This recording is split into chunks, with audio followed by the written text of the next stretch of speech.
And the last thing I want to talk about in this one, and I planned on talking about it in the Rangers one, but that one just didn't happen.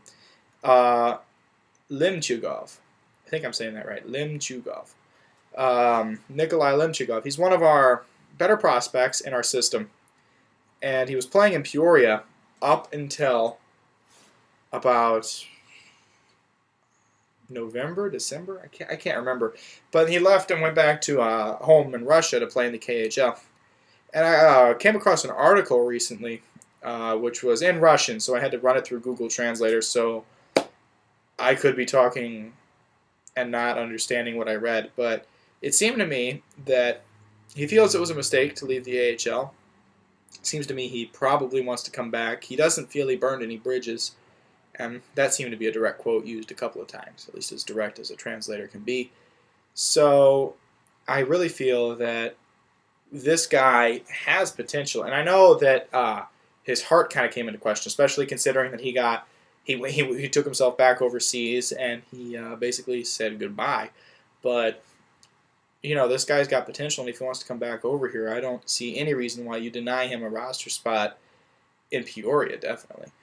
And I know that you can't let players dictate where they play, but it seems to me asset management would have, I'm a big fan of asset management. You might hear me say that more in the future.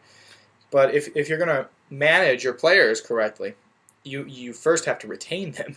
And the fact that Lemtyugov can go overseas, the fact that Lemtyugov can go overseas and just sort of, just negate his whole contract, and we still have his rights. We will always retain his rights.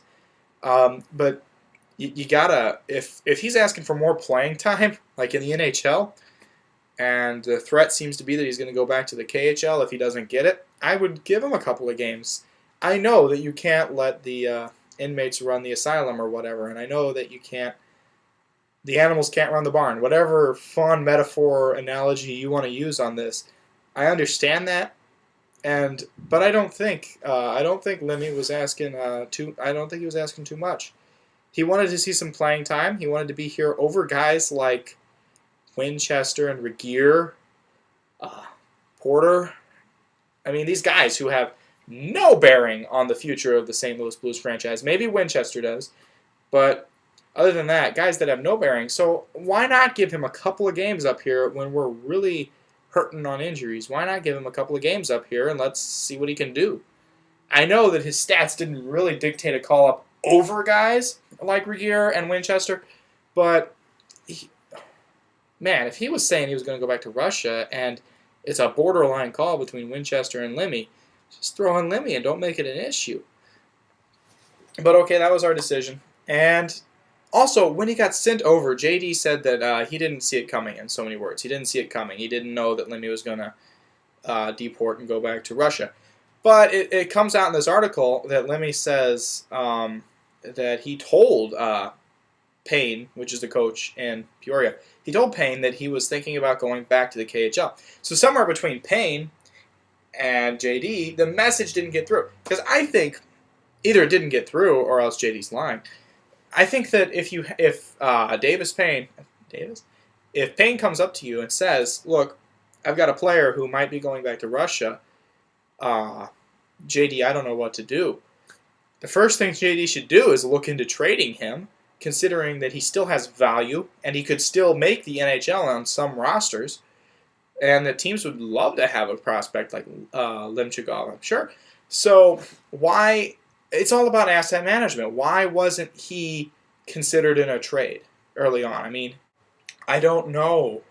I mean, it just seems like really poor asset management. Either we knew that he was going to go over and just let it happen and didn't try to stop him and didn't try to give him any incentive to stay, or else Payne didn't communicate it to JD, in which case Payne needs to be brought up for some questioning on that. I don't know. It just seems like all around this situation could have been handled a lot better.